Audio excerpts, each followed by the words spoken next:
नमस्कार दोस्तों। कहानियों की श्रृंखला में आज सुनेंगे धर्मवीर भारती जी की कहानी गुल की बन्नो। लेकिन उससे पहले मेरा आपसे विनम्र अनुरोध है कि अगर आपको मेरी कहानियाँ अच्छी लगती हैं तो मेरे चैनल को सब्सक्राइब ज़रूर करें, लाइक करें और अपने दोस्तों और जानकारों में शेयर भी करें। आज सुनिए गुल की बन्नो। अरे मर कल मुहे! अकस्मात घेघा बुआ ने कूड़ा फेंकने के लिए दरवाज़ा खोला और चौतरे पर बैठे मिरवा को गाते हुए देखकर कहा, तोरे पेट में फोनो गिराफ उलियान बा का, जौन भिनसार भवा कि तान तोड़े लाग। राम जाने रात के कैसा निकरा दीदा लागत है। मारे डर के कि कहीं घेघा बुआ सारा कूड़ा उसी के सिर पर न फेंक दे, मिरवा थोड़ा खिसक गया और ज्यों ही घेघा बुआ अंदर गई कि फिर चौतरे की सीढ़ी पर बैठ पैर झुलाते हुए मिरवा ने उल्टा सुल्टा गाना शुरू किया। तुम्हें बच याद कलते अम चनम तेली कचम। मिरवा की आवाज़ सुनकर जाने कहाँ से झबरी कुतिया भी कान पूंछ झटकारते आ गई और नीचे सड़क पर बैठकर मिरवा का गाना बिल्कुल उसी अंदाज में सुनने लगी जैसे हिज मास्टर वॉइस के रिकॉर्ड पर तस्वीर बनी होती है। अभी सारी गली में सन्नाटा था। सबसे पहले मिरवा, असली नाम मिहिरलाल, जागता था और आंख मलते मलते घेघा बुआ के चौतरे पर आ बैठता था। उसके बाद झबरी कुतिया, फिर मिरवा की छोटी बहन मटकी और उसके बाद एक एक कर गली के तमाम बच्चे। खोचे वाली का लड़का मेवा, ड्राइवर साहब की लड़की निर्मल, मैनेजर साहब का मुन्ना बाबू, सभी आ जुटते थे। जब से गुलकी ने घेघा बुआ के चौतरे पर तरकारियों की दुकान रखी थी तब से यह जमावड़ा वहाँ होने लगा था। उसके पहले बच्चे हकीम जी के चौतरे पर खेलते थे। धूप निकलते निकलते गुलकी सट्टी से तरकारियाँ खरीदकर अपनी कुबड़ी पीठ पर लादे डंडा टेकती आती और अपनी दुकान फैला देती। मूरी, नींबू, कद्दू, लौकी, घिया, बंडा, कभी कभी सस्ते फल। मिरवा और मटकी जानकी उस्ताद के बच्चे थे जो एक भयंकर रोग में गल गल कर मरे थे और दोनों बच्चे भी विकलांग, विक्षिप्त और रोगग्रस्त पैदा हुए थे।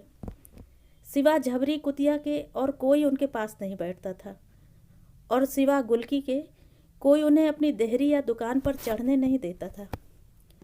आज भी गुलकी को आते देखकर सबसे पहले मिरवा गाना छोड़कर बोला, छलाम गुलको, और मटकी अपने बढ़े हुए तिल्ली वाले पेट से खिसकता हुआ जांघिया संभालते हुए बोली, एक ठो मूली दे दो ए गुलकी।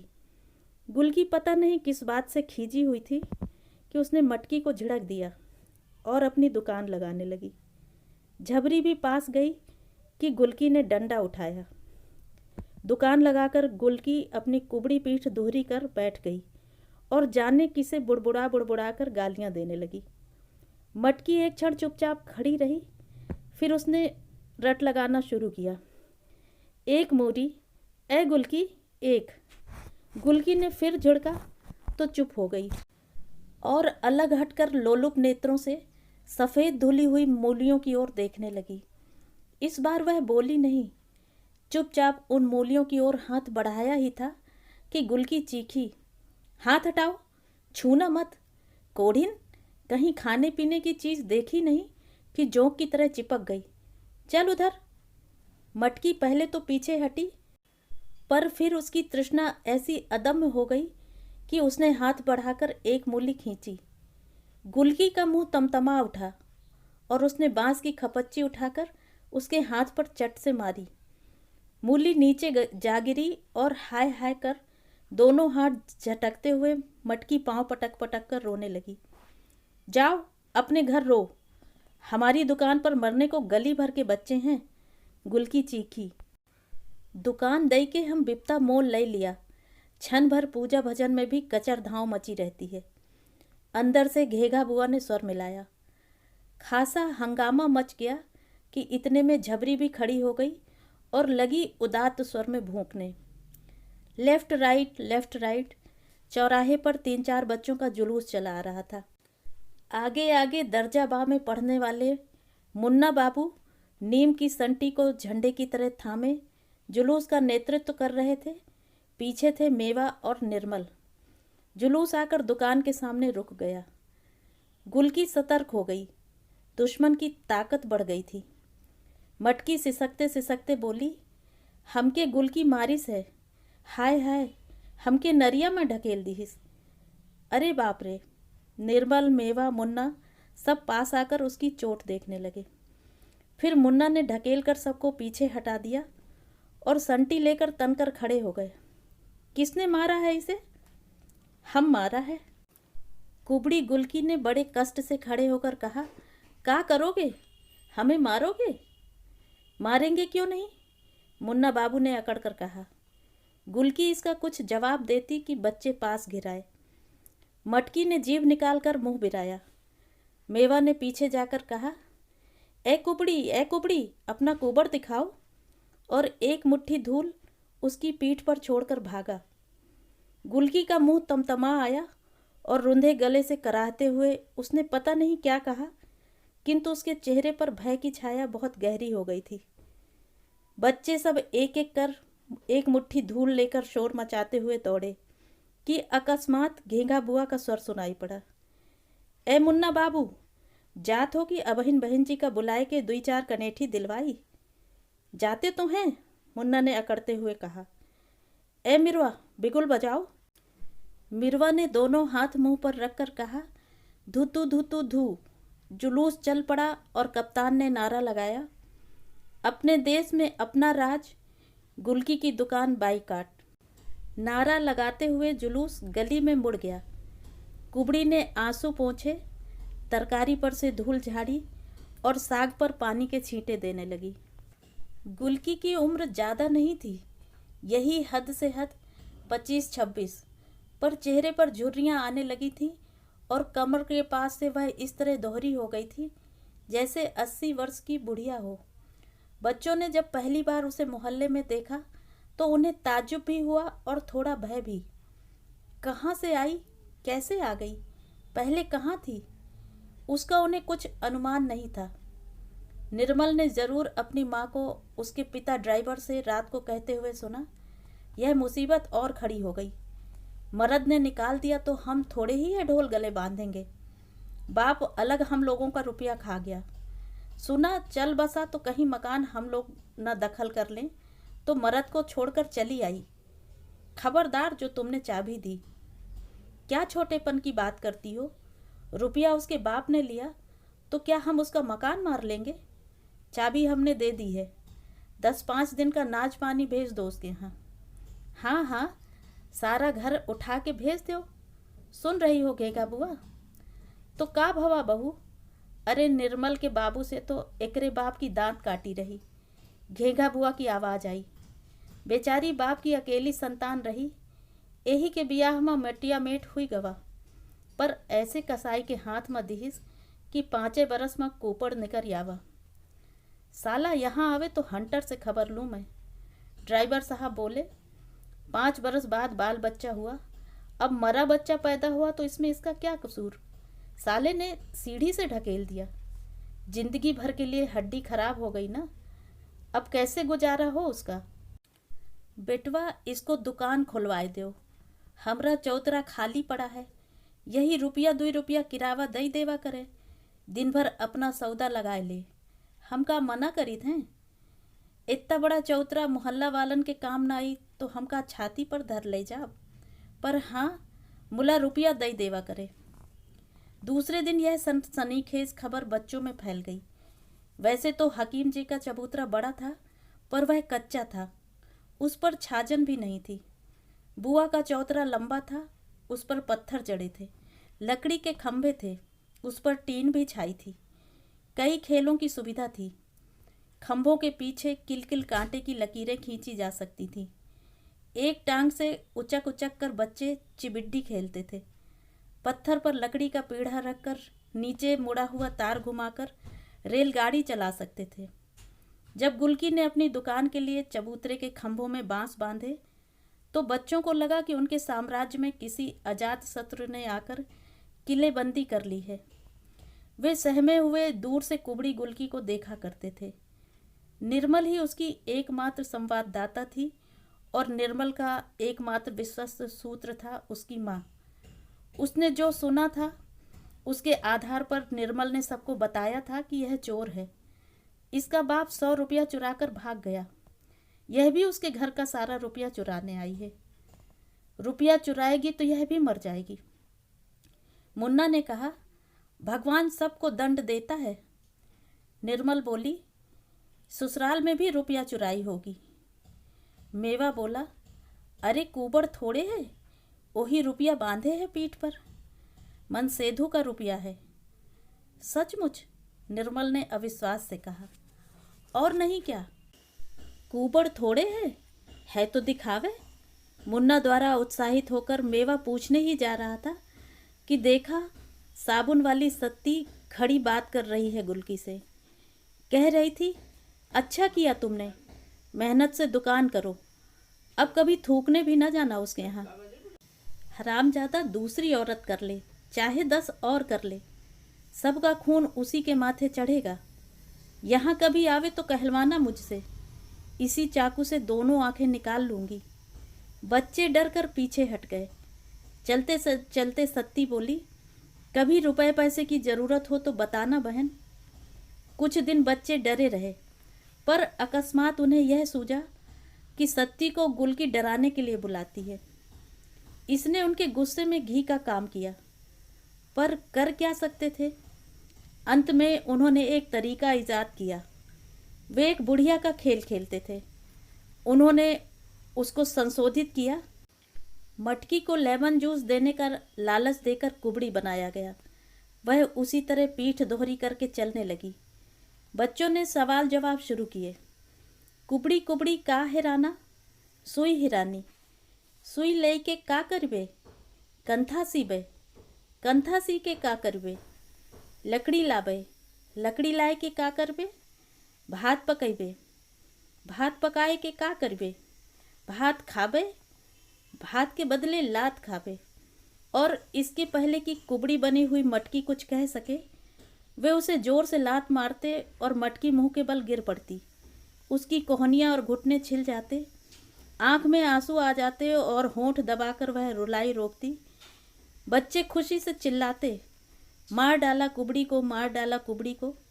यह सब देखकर गुलकी मुंह फेर लेती। एक दिन जब इसी प्रकार मटकी को कुबड़ी बनाकर गुलकी की दुकान के सामने ले गए, तो इससे पहले कि मटकी जवाब दे, उन्होंने अनचित्त में उसे इतनी जोर से ढकेल दिया कि वह कुहनी भी न टेक सकी और सीधे मुंह के बल गिरी। नाक, होंठ और भौं खून से लथपथ हो गए। वह हाय हाय कर इस बुरी तरह चीखी कि लड़के कुबड़ी मर गई चिल्लाते हुए भी सहम गए और हतप्रभ हो गए। अकस्मात उन्होंने देखा कि गुलकी उठी। वे जान छोड़कर भागे, पर गुलकी उठकर आई, मटकी को गोद में लेकर पानी से उसका मुंह धोने लगी और धोती से खून पोंछने लगी। बच्चों ने पता नहीं क्या समझा कि मटकी को वह मार रही है या क्या कर रही है। वे अकस्मात उस पर टूट पड़े। गुलकी की चीख सुनकर मोहल्ले के लोग आए तो उन्होंने देखा कि गुलकी के बाल बिखरे हैं, दांत से खून बह रहा है, अधोघारी चबूतरे के नीचे पड़ी है और सारी तरकारी सड़क पर बिखरी है। घेघा बुआ ने उसे उठाया, धोती ठीक की और बिगड़ कर बोली, औकात रत्ती भर नए और तेहा पौआ भर, आपन बखत देख के चुप नए रहा जात, काहे लड़कन के मुंह लगत हो। लोगों ने पूछा तो कुछ नहीं बोली, जैसे उसे पाला मार गया हो। उसने चुपचाप अपनी दुकान ठीक की और दांत से खून पोंछा, कुल्ला किया और बैठ गई। उसके बाद अपने उस कृत्य से बच्चे जैसे खुद सहम गए थे। बहुत दिन तक वे शांत रहे। आज जब मेवा ने उसकी पीठ पर धूल फेंकी तो जैसे उसे खून चढ़ाया, पर फिर ना जाने क्या सोचकर वह चुपचाप रह गई। और जब नारा लगाते हुए जुलूस गली में मुड़ गया तो उसने आंसू पोंछे, पीठ पर से धूल झाड़ी और साग पर पानी छिड़कने लगी। लड़के का हैं गली के, राक्षस हैं, घेघा बुआ बोली। अरे उन्हें काहे कहो बुआ, हमारा भाग ही खोटा है, गुलकी ने गहरी सांस लेकर कहा। इस बार जो झड़ी लगी तो 5 दिन तक लगातार सूरज के दर्शन नहीं हुए। बच्चे सब घर में कैद और गुलकी कभी दुकान लगाती कभी नहीं। राम राम करके छठवें दिन तीसरे पहर झड़ी बंद हुई। बच्चे हकीम जी के चौतरे पर जमा हो गए। मेवा बिल बोटी बीन लाया और निर्मल ने टपकी हुई निमकौड़ियाँ बीनकर एक दुकान लगा ली थी और गुलकी की तरह आवाज़ लगा रही थी, ले खीरा, आलू, मूरी, घिया, बंडा।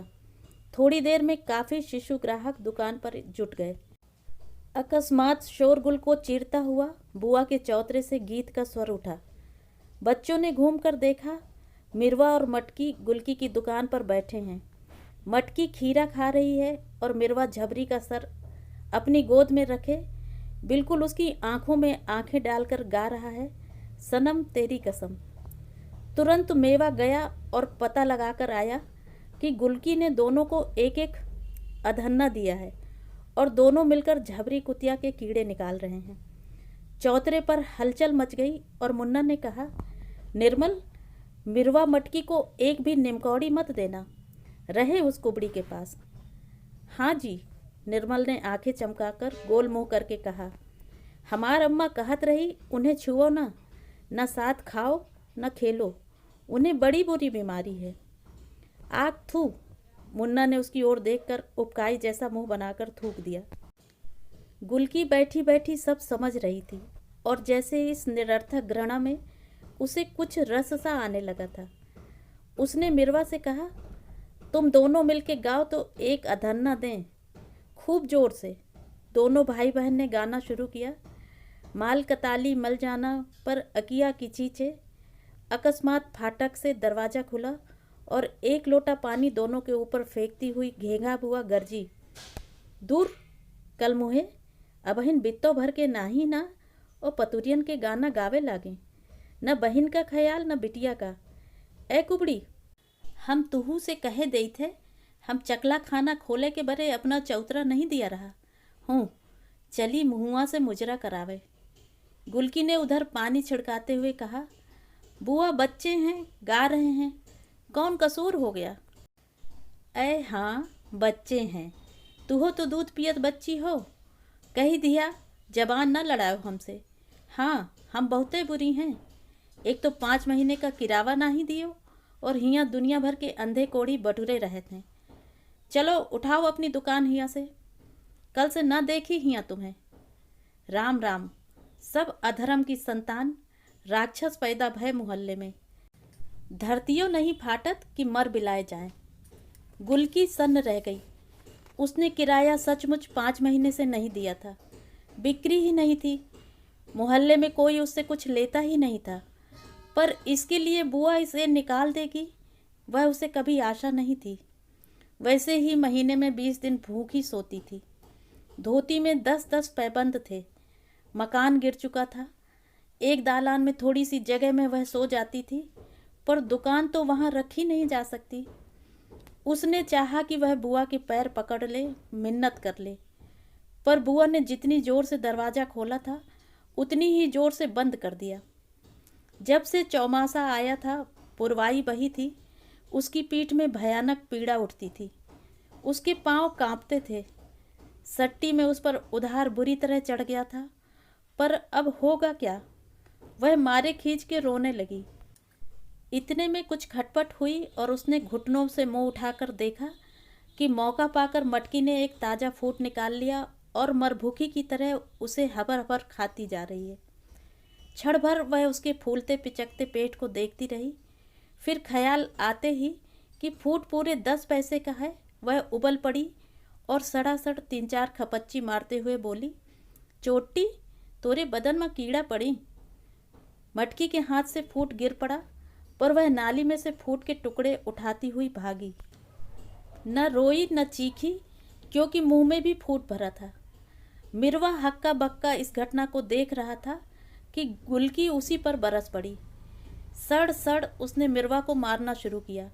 भाग यहाँ से, हरामजादे। मिरवा दर्द से तिलमिला उठा। हमला पैसा देओ तो जाई। देते हैं पैसा, ठहर तो। सड़ सड़ रोता हुआ मिरवा चौतरे की तरफ भागा। निर्मल की दुकान पर सन्नाटा छाया था। सब चुप उसी ओर देख रहे थे। मिरवा ने आकर कुबड़ी की शिकायत मुन्ना से की। मुन्ना चुप रहा, फिर मेवा की ओर घूमकर बोला, मेवा बता दो इसे। मेवा पहले हिचकिचाया, फिर बड़ी मुलायमियत से बोला, मिरवा तुम्हें बीमारी हुई है ना, तो हम लोग अब तुम्हें नहीं छुएंगे, साथ भी नहीं खिलाएंगे। तुम उधर बैठो जाओ। हम बीमार हैं मुन्ना। मुन्ना कुछ पिघला। हाँ, हमें छुओ मत। निमकौड़ी खरीदना हो तो उधर बैठ जाओ, हम दूर से फेंक देंगे, समझे। मिरवा समझ गया, सिर हिलाया और अलग जाकर बैठ गया। मेवा ने निमकौड़ी उसके पास रख दी और वह चोट भूलकर पकी निमकौड़ी का बीज निकालकर छीलने लगा। इतने में ऊपर से घेंगा बुआ की आवाज़ आई, ए मुन्ना, तई तुम लोग परे हो जाओ, अबहिन पानी गिरी ऊपर से। बच्चों ने ऊपर देखा, तिछत्ते पर घेंगा बुआ कछोटा मारे पानी में छप छप करती घूम रही थी। कूड़े से तिछत्ते की नाली बंद थी और पानी भरा था। जिधर बुआ खड़ी थी उसके ठीक नीचे गुलकी का सौदा था। बच्चे वहाँ से दूर थे, पर गुलकी को सुनाने के लिए बात बच्चों से कही गई थी। गुलकी कराहती हुई उठी। कुबड़ की वजह से वह तनकर तिछत्ते की ओर देख भी नहीं सकती थी। उसने धरती की ओर देखकर ऊपर बुआ से कहा, इधर की नाली काहे खोल रही हो? उधर की नाली खोलो ना। काहे काहे इधर की खोली? उधर हमार चौका है कि नहीं? इधर हमार सौदा लगा है। ऐ है, बुआ हाथ चमकाकर बोली, सौदा लगा है रानी साहब का।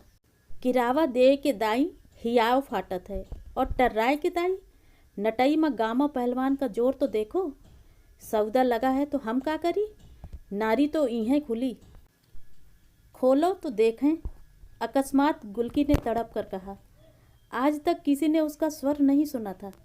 5 महीने का 10 रुपया नहीं दिया बेशक, पर हमारे घर की धन्नी निकाल के बसंतों के हाथ किसने बेचा? तुमने। पश्चिम ओर का दरवाज़ा चिरवाए के किसने जलवाया? तुमने। हम गरीब हैं, हमारा बाप नहीं है। सारा मोहल्ला मिलके मार डालो हमें। हमें चोरी लगाती है। अरे कल की पैदा हुई। बुआ मारे गुस्से के खड़ी बोली बोलने लगी थी। बच्चे चुप खड़े थे, वे कुछ कुछ सहमे हुए थे। कुबड़ी का यह रूप उन्होंने न कभी देखा न सोचा था। हाँ हाँ हाँ, तुमने, ड्राइवर चाचा ने, चाची ने, सब ने मिलकर हमारा मकान उजाड़ा है। अब हमारी दुकान बहाए दो, देखेंगे हम भी। निर्मल के भी भगवान हैं। ले ले ले, भगवान है तो ले। और बुआ ने पागलों की तरह दौड़कर नाली में जमा कूड़ा लकड़ी से ठेल दिया। 6 इंच मोटी गंदे पानी की धार धड़ धड़ करती हुई उसकी दुकान पर गिरने लगी। तरोइयाँ पहले नाली में गिरीं, फिर मूली, खीरे, साग, अदरक उछल उछल कर दूर जा गिरे। गुल की आंखें फाड़े पागल सी देखती रही और फिर दीवार पर सर पटक कर हृदय विदारक स्वर में डकरा कर रो पड़ी। अरे मोरे बाबू, हमें कहाँ छोड़ गए? अरे मोरी माई, पैदा होते ही हमें क्यों नहीं मार डाला? अरे धरती मैया, हमें काहे नहीं लील लेती? सर खोले, बाल बिखरे, छाती कूट कूट कर वह रो रही थी।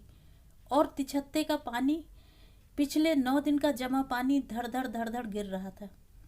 बच्चे चुप खड़े थे। अब तक जो हो रहा था उनकी समझ में आ रहा था, पर आज यह क्या हो गया, यह उनकी समझ में नहीं आ सका। पर वे बोले कुछ नहीं, सिर्फ मटकी उधर गई और नाली में बहता हुआ एक मोटा खीरा निकालने लगी कि मुन्ना ने डांटा, खबरदार जो कुछ चुराया। मटकी पीछे हट गई। वे सब किसी अप्रत्याशित भय, संवेदना या आशंका से जुड़ बटुर कर खड़े हो गए। सिर्फ मिरवा अलग सिर झुकाए खड़ा था। झींसी फिर पड़ने लगी थी और वे एक एक करके घर चले गए। दूसरे दिन चौतरा खाली था। दुकान का बांस उखड़वाकर बुआ ने नांद में गड़वाकर उस पर तुरई की लतर चढ़ा दी थी। उस दिन बच्चे आए, पर उनकी हिम्मत उस चौतरे पर जाने की नहीं हुई, जैसे वहाँ कोई मर गया हो। बिल्कुल सुनसान चौतरा था और फिर तो ऐसी झड़ी लगी कि बच्चों का निकलना बंद। चौथे या 5वें दिन रात को भयानक वर्षा तो हो ही रही थी, पर बादल भी ऐसे गरज रहे थे कि मुन्ना अपनी खाट से उठकर अपनी माँ के पास घुस गया। बिजली चमकते ही जैसे कमरा रोशनी से नाच नाच उठता था। छत पर बूंदों की पटर पटर कुछ धीमी हुई, थोड़ी हवा भी चली और पेड़ों का हर हर सुनाई पड़ा कि इतने में धड़ धड़ धड़ धड़ाम भयानक आवाज़ हुई। माँ भी चौंक पड़ी, पर उठी नहीं। मुन्ना आंखें खोले अंधेरे में ताकने लगा। सहसा लगा मोहल्ले में कुछ लोग बातचीत कर रहे हैं। घेगा बुआ की आवाज़ सुनाई पड़ी। किसका मकान गिरा है रे? गुलकी का, किसी का दूरागत उत्तर आया। अरे बाप रे, दब गई क्या? नहीं, आज तो मेवा की माँ के यहाँ सोई है। मुन्ना लेटा था और उसके ऊपर अंधेरे में यह सवाल जवाब इधर से उधर और उधर से इधर जा रहे थे। वह फिर कांप उठा, माँ के पास घुस गया और सोते सोते उसने साफ सुना, कुबड़ी फिर उसी तरह रो रही है, गला फाड़ कर रो रही है। कौन जाने मुन्ना के ही आंगन में बैठकर रो रही है। नींद में वह सर कभी दूर कभी पास आता हुआ ऐसा लग रहा है जैसे कुबड़ी मोहल्ले के हर आंगन में जाकर रो रही हो, पर कोई सुन नहीं रहा सिवाय मुन्ना के। बच्चों के मन में कोई बात इतनी गहरी लकीर नहीं बनाती कि उधर से उनका ध्यान हटे ही नहीं। सामने गुलकी थी तो वह एक समस्या थी, पर उसकी दुकान हट गई। फिर वह जाकर साबुन वाली सत्ती के गलियारे में सोने लगी और 2-4 घर से मांग जांच कर खाने लगी। उस गली में दिखती ही नहीं थी। बच्चे भी दूसरे कामों में व्यस्त हो गए। अब जाड़ा आ रहा था तो उनका जमावड़ा सुबह न होकर तीसरे पहर होता था। जमा होने के बाद जुलूस निकालते थे और जिस जोशीले नारे से गली गूंज उठती थी वह था, घेगा बुआ को वोट दो। पिछले दिनों म्यूनिसिपैलिटी का चुनाव हुआ था और उसी में बच्चों ने यह नारा सीखा था। वैसे कभी कभी बच्चों में 2 पार्टियां भी होती थीं, पर दोनों को घेगा बुआ से अच्छा उम्मीदवार कोई नहीं मिलता था। अतः दोनों ही गला फाड़ फाड़ कर उनके लिए वोट मांगती थी।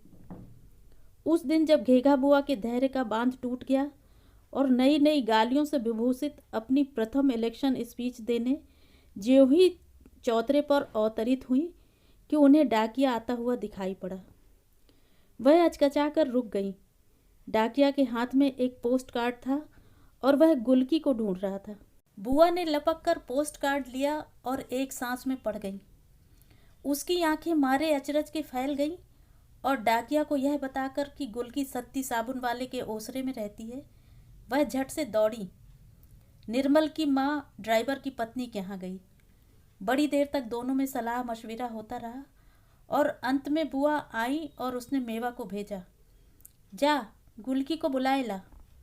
पर जब मेवा लौटा तो उसके साथ गुलकी नहीं वरन सत्ती साबुन वाली थी और सदा की भांति इस समय भी उसकी कमर में वह काले बेट का चाकू लटक रहा था जिससे वह साबुन की टिक्की काटकर दुकानदारों को देती थी। उसने आते ही भौं सिकोड़ कर बुआ को देखा और कड़े स्वर में बोली, क्यों बुलाया है गुलकी को?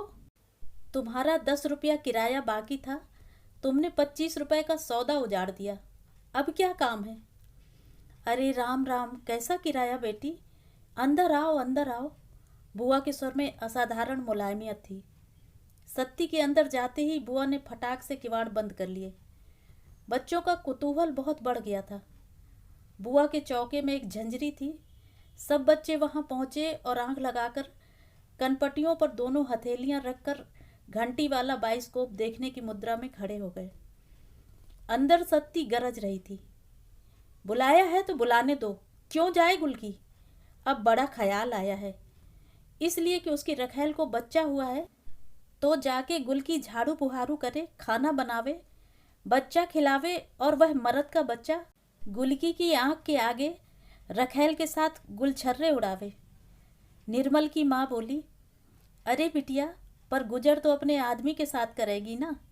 जब उसकी पत्री आई है तो गुलकी को जाना चाहिए।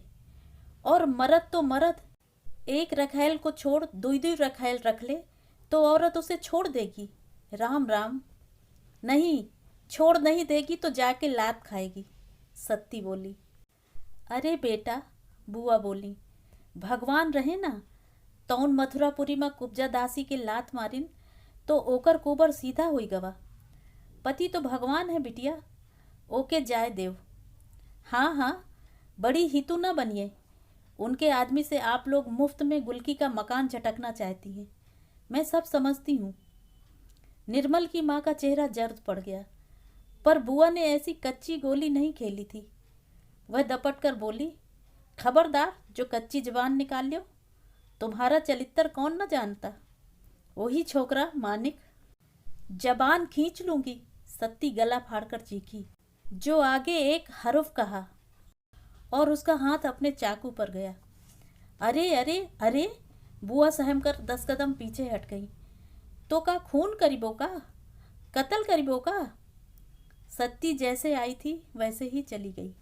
तीसरे दिन बच्चों ने तय किया कि होरी बाबू के कुएं में चलकर बर्रें पकड़ी जाएं।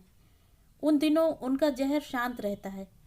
बच्चे उन्हें पकड़कर उनका छोटा सा काला डंक निकालकर फिर डोरी में बांधकर उन्हें उड़ाते हुए घूमते। मेवा, निर्मल और मुन्ना एक एक बर्रे उड़ाते हुए जब गली में पहुंचे तो वहां देखा बुआ के चौतरे पर टीन की कुर्सी डाली कोई आदमी बैठा है। उसकी अजीब शक्ल थी। कान पर बड़े बड़े बाल, मिचमिची आंखें, मोछा और तेल से चुचवाते हुए बाल, कमीज और धोती, पुराने बदरंग बूट। मटकी हाथ फैलाए कह रही थी, एक डबल दई दो। ए दई दो ना। मुन्ना को देखकर मटकी ताली बजा बजा कर कहने लगी, गुलकी का मन सेधु आवा है। ए मुन्ना बाबू, ई कुबड़ी का मन सेधु है। फिर उधर मुड़कर, एक डबल दई दो। तीनों बच्चे कौतूहल से रुक गए। इतने में निर्मल की माँ एक गिलास में चाय भरकर लाई और उसे देते देते निर्मल के हाथ में बर्रे देखकर उसे डांटने लगी। बर्रे छुड़ाकर निर्मल को पास बुलाया और बोली, बेटा ये हमारी निर्मला है।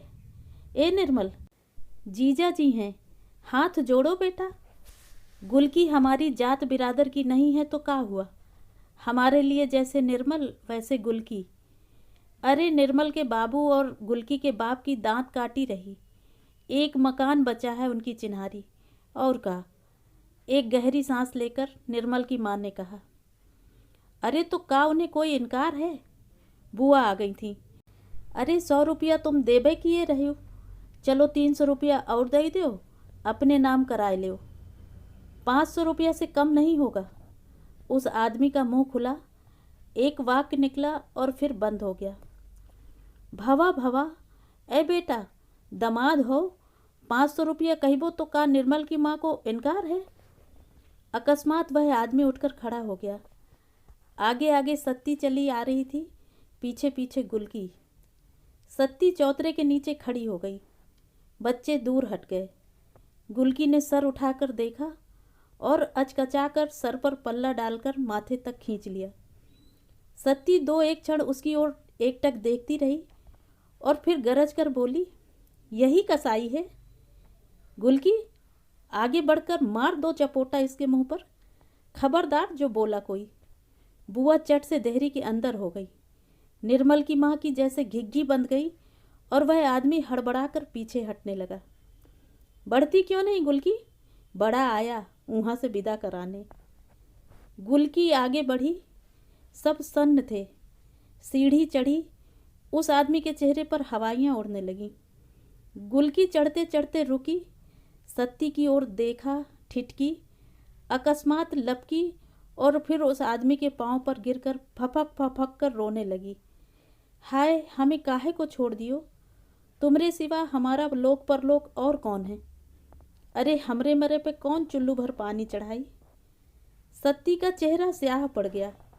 उसने बड़ी हिकारत से गुलकी की ओर देखा और गुस्से में थूक निगलते हुए कहा, कुतिया, और तेजी से चली गई। निर्मल की माँ और बुआ गुलकी के सर पर हाथ फेर फेर कर कह रही थी, मत रो बिटिया, मत रो। सीता मैया भी तो बनवास भोगिन रहा। उठो गुलकी बेटा, धोती बदल लो, कंघी चोटी करो। पति के सामने ऐसे आना असगुन होता है। चलो। गुलकी आंसू पोंछती पोंछती निर्मल की माँ के घर चली। बच्चे पीछे पीछे चले तो बुआ ने डांटा, ए चलो यार, हुआ लड्डू बट रहा है का। दूसरे दिन निर्मल के बाबू, गुलकी और जीजा दिन भर कचहरी में रहे। शाम को लौटे तो निर्मल की माँ ने पूछा, पक्का कागज लिख गया? हाँ हाँ रे, हाकिम के सामने लिख गया। फिर जरा निकट आकर फुसफुसाकर बोले, मट्टी के मोल मकान मिला है, अब कल दोनों को विदा करो। अरे पहले 100 रुपया लाओ, बुआ का हिस्सा भी तो देना है। निर्मल की माँ उदास स्वर में बोली, बड़ी चंट है बुढ़िया, गाड़ गाड़ के रख रही है, मर के सांप होएगी। सुबह निर्मल की माँ के यहाँ मकान खरीदने की कथा थी। शंख, घंटा, घड़ियाल, केले का पत्ता, पंजीरी, पंचामृत का आयोजन देखकर मुन्ना के अलावा सब बच्चे जमा हो गए थे। गुलकी एक पीली धोती पहने माथे तक घूंघट काढ़े सुपारी काट रही थी और बच्चे झांक झांक कर देख रहे थे। मेवा ने पास पहुंचकर कहा, ए गुलकी, जीजा जी के साथ जाओगी क्या? कुबड़ी ने झेप कर कहा, धत रे, ठिठोली करता है। और लज्जा भरी जो मुस्कान किसी भी तरुणी के चेहरे पर मनमोहक लाली बनकर फैल जाती, वह उसके झुर्रियोंदार बेडौल नीरस चेहरे पर विचित्र रूप से भीभत्स लगने लगी।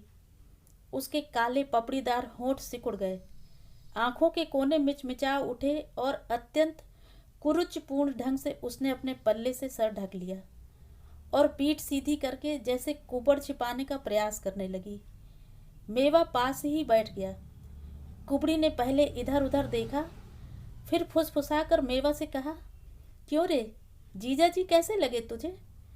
मेवा ने असमंजस में या संकोच में पड़कर कोई जवाब नहीं दिया, तो जैसे अपने को समझाते हुए गुलकी बोली, कुछ भी होए है तो अपना आदमी, हारे गाढ़े कोई और काम आवेगा। औरत को दबा कर रखना ही चाहिए। फिर थोड़ी देर चुप रहकर बोली, मेवा भैया, सत्ती हमसे नाराज है। अपनी सगी बहन क्या करेगी जो सत्ती ने किया हमारे लिए? ये चाची और बुआ तो सब मतलब के साथी हैं, हम क्या जानते नहीं? पर भैया, अब जो कहो कि हम सत्ती के कहने से अपने मर्द को छोड़ दें, सो नहीं हो सकता। इतने में किसी का छोटा सा बच्चा घुटनों के बल चलते चलते मेवा के पास आकर बैठ गया। गुलकी क्षण भर उसे देखती रही, फिर बोली, पति से हमने अपराध किया तो भगवान ने बच्चा छीन लिया, अब भगवान हमें क्षमा कर देंगे। फिर कुछ क्षण के लिए चुप हो गई। क्षमा करेंगे तो दूसरी संतान देंगे। तुम्हारे जीजा जी को भगवान बनाए रखे, खोट तो हम ही में है, फिर संतान होगी तब तो सौत का राज नहीं चलेगा। इतने में गुलकी ने देखा कि दरवाजे पर उसका आदमी खड़ा हुआ बुआ से कुछ बातें कर रहा है। गुलकी ने तुरंत पल्ले से सिर ढका और लजाकर उधर पीठ कर ली। बोली, राम राम, कितने दुबरा गए हैं, हमारे बिना खाने पीने का कौन ध्यान रखता? अरे सौत तो अपने मतलब की होगी। ले भैया मेवा, जा 2 बीड़ा पान दे आ जीजा जी को। फिर उसके मुंह पर वही लज्जा की भीभत्स मुद्रा आई। तुझे कसम है, बताना मत किसने दिया है। मेवा पान लेकर गया, पर वहां किसी ने उस पर ध्यान ही नहीं दिया। वह आदमी बुआ से कह रहा था, इसे ले तो जा रहे हैं, पर इतना कह देते हैं, आप भी समझा दें उसे कि रहना हो तो दासी बनकर रहे, न दूध की न पूत की, हमारे कौन काम की। पर हाँ, औरतिया की सेवा करे, उसका बच्चा खिलावे, झाड़ू बुहारू करे तो 2 रोटी खाए पड़ी रहे, पर कभी उससे जबान लड़ाई तो खैर नहीं।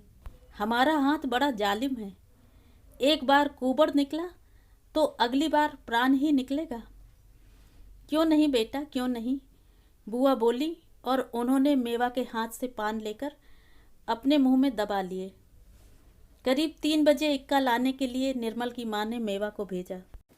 कथा की भीड़ भाड़ से उनका मूड पिराने लगा था, अतः अकेली गुलकी सारी तैयारी कर रही थी।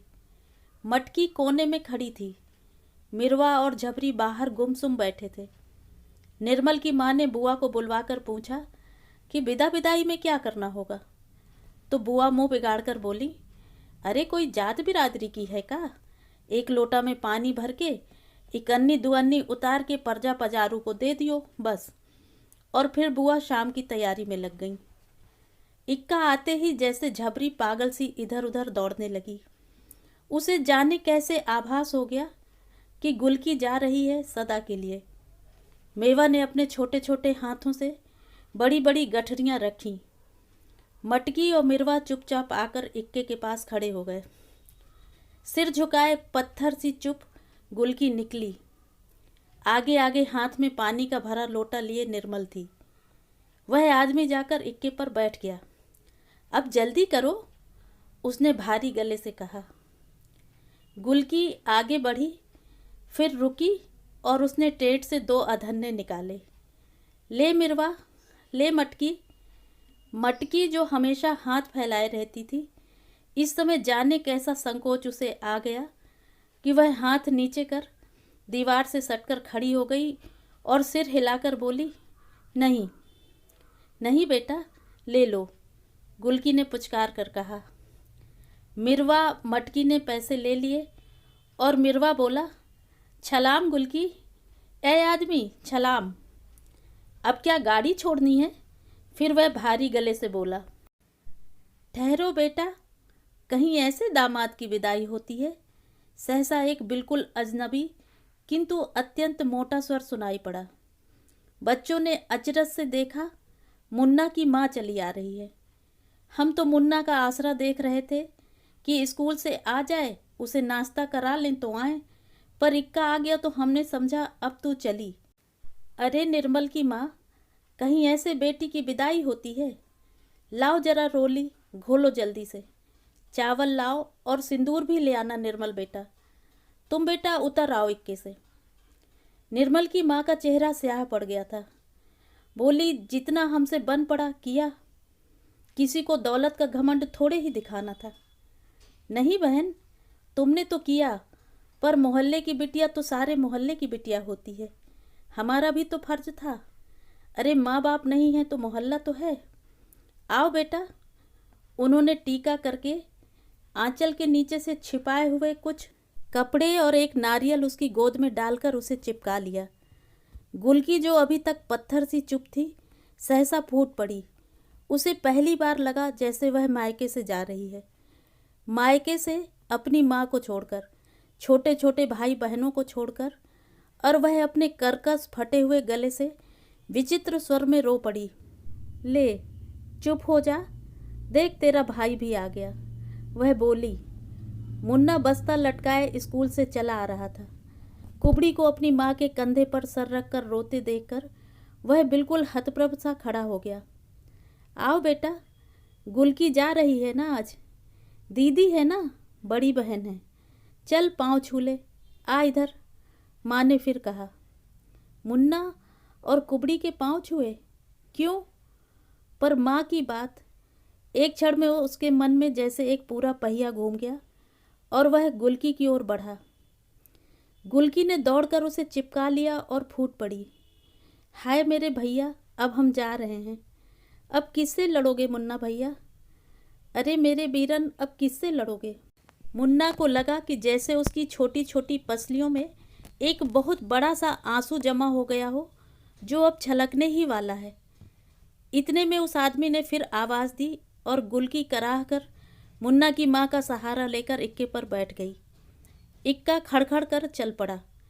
मुन्ना की माँ मुड़ी कि बुआ ने व्यंग किया, एक आध गाना भी विदाई के गाए जाओ बहना, गुलकी बन्नो ससुराल जा रही हैं। मुन्ना की माँ ने कुछ जवाब नहीं दिया। मुन्ना से बोली, जल्दी घर आना बेटा, नाश्ता रखा है। पर पागल मिरवा ने, जो बम्बे पर पाँव लटकाए बैठा था, जाने क्या सोचा कि वह सचमुच गला फाड़कर गाने लगा। बन्नो डाले दुपट्टे का पल्ला, मोहल्ले से चली गई राम। यह उस मोहल्ले में हर लड़की की विदा पर गाया जाता था। बुआ ने घुड़का, तब भी वह चुप नहीं हुआ। उल्टे मटकी बोली, काहे न गावे, गुलकी ने पैसा दिया है। और उसने भी सुर मिलाया, बन्नो तली गई लाम, बन्नो तली गई लाम। मुन्ना चुपचाप खड़ा रहा। मटकी डरते डरते आई, मुन्ना बाबू, कुबड़ी ने अधन्ना दिया है, ले लें? ले ले, बड़ी मुश्किल से मुन्ना ने कहा, और उसकी आंखों में 2 बड़े बड़े आंसू डबडबाए। उन्हीं आंसुओं की झिलमिली में कोशिश करके मुन्ना ने जाते हुए इक्के की ओर देखा। गुलकी आंसू पोंछते हुए पर्दा उठाकर सबको मुड़ मुड़ कर देख रही थी। मोड़ पर एक धचके से इनका इक्का मुड़ा और फिर अदृश्य हो गया। सिर्फ झबरी सड़क तक इक्के के साथ गई और फिर लौट आई। तो ये थी कहानी। कहानी आपको कैसी लगी कमेंट करके ज़रूर बताएं।